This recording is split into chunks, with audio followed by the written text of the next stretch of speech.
जी, उनके पास जब हमारे समाजवादी पार्टी के नेताओं ने बात कही कि आजादी के 75 साल बीत जाने के बाद उन गरीब बस्तियों में पानी नहीं पहुंचा, धन्यवाद उस डीएम को, मित्तल जी को, दिव्या मित्तल जी, उन्होंने टीले तक पानी पहुंचाने का काम किया। और जब काम किया तो लोगों ने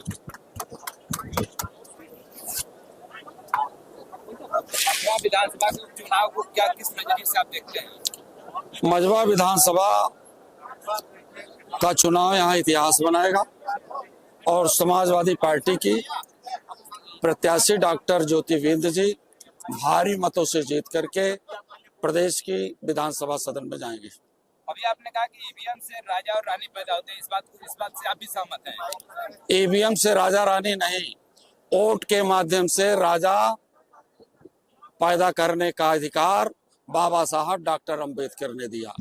बाबा साहब डॉक्टर अंबेडकर ने जो राजा रानी के पेट से पैदा होता है उसका ऑपरेशन कर दिया।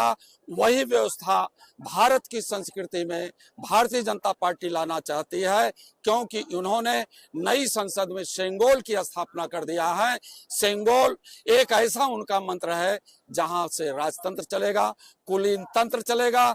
इसी सेंगोल को समाप्त करने के लिए समाजवादी पार्टी के राष्ट्रीय अध्यक्ष आदरणीय अखिलेश यादव की एक बड़ी मुहिम है और उसी मुहिम में पूरे उत्तर प्रदेश के जाबाज लोग साथ दे रहे हैं। जितनी 9 सीटें हैं उसमें कितने आप लोग जीतने वाले हैं? 9 की 9 सीटें इंडिया अलायंस के खाते में आएगी।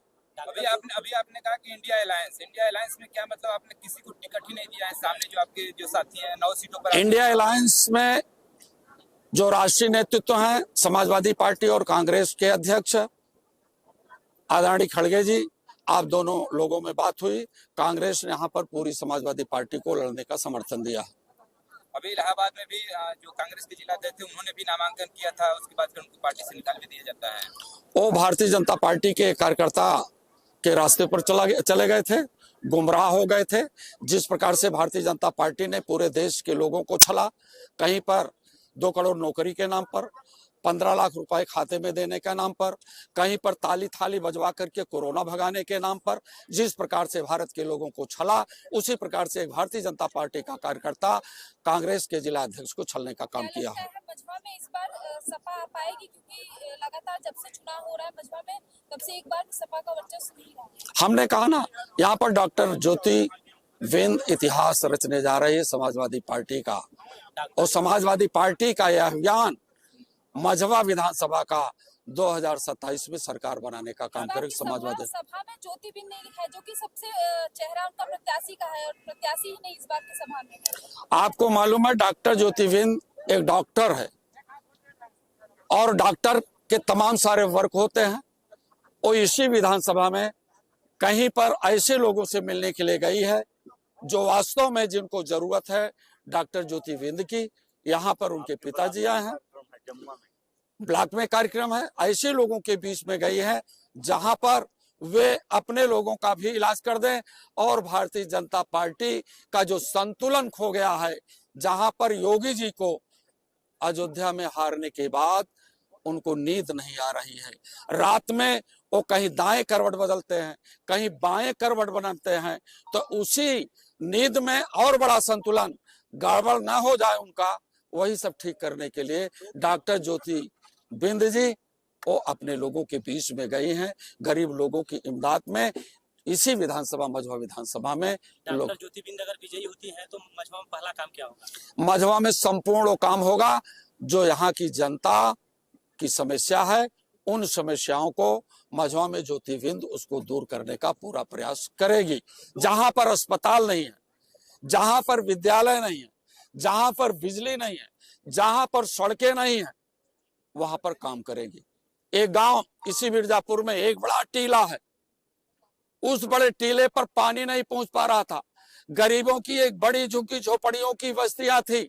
यहीं की डीएम रही एक महिला दिव्या मित्तल जी, उनके पास जब हमारे समाजवादी पार्टी के नेताओं ने बात कही कि आजादी के 75 साल बीत जाने के बाद उन गरीब बस्तियों में पानी नहीं पहुंचा, धन्यवाद उस डीएम को, मित्तल जी को, दिव्या मित्तल जी, उन्होंने टीले तक पानी पहुंचाने का काम किया, और जब काम किया तो लोगों ने जश्न मनाया। समाजवादी पार्टी के नेताओं को शाबाशी गांव के लोगों ने दिया। तो यही की सांसद, कहना नहीं चाहिए, नाम लेना मैं अब साफ समझता हूं, श्रीमती अनुप्रिया पटेल ने उस डीएम का ट्रांसफर करा करके नेपाल की तराई में भेज दिया, देवरिया में भेज दिया। इसलिए ये समाजवादी पार्टी के लोग संविधान बचाने वाले लोग हैं और संगोल समाप्त करने वाले लोग हैं। गांव का विकास हो, किसानों का विकास हो, किसानों के नाम पर भारतीय जनता पार्टी को सांसद हिमाचल प्रदेश के आतंकवादी कहते, उन्हें शर्म नहीं आती है किसानों को आतंकवादी कहते हुए।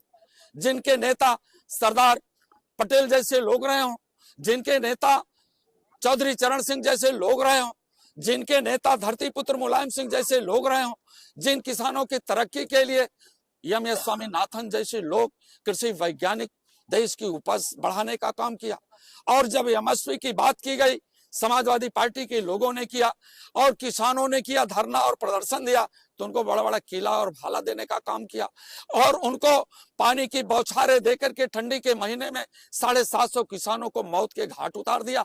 शर्म नहीं आती है भारतीय जनता पार्टी के लोगों को?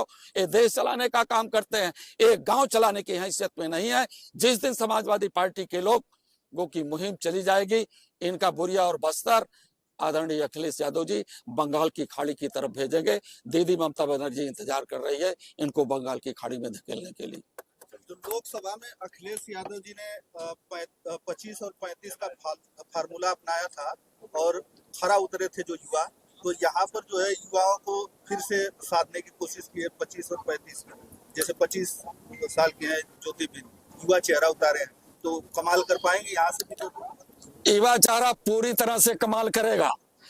इस देश का वो अग्निवीर जिसको 4 साल की बना रहे हैं, जिनको चेहरों पर मुस्कान होनी चाहिए, जो रातों दिन कड़ी मेहनत करके देश की सेवा के लिए आर्मी में जाना चाहते हैं, उनके चेहरे मुरझा गए हैं।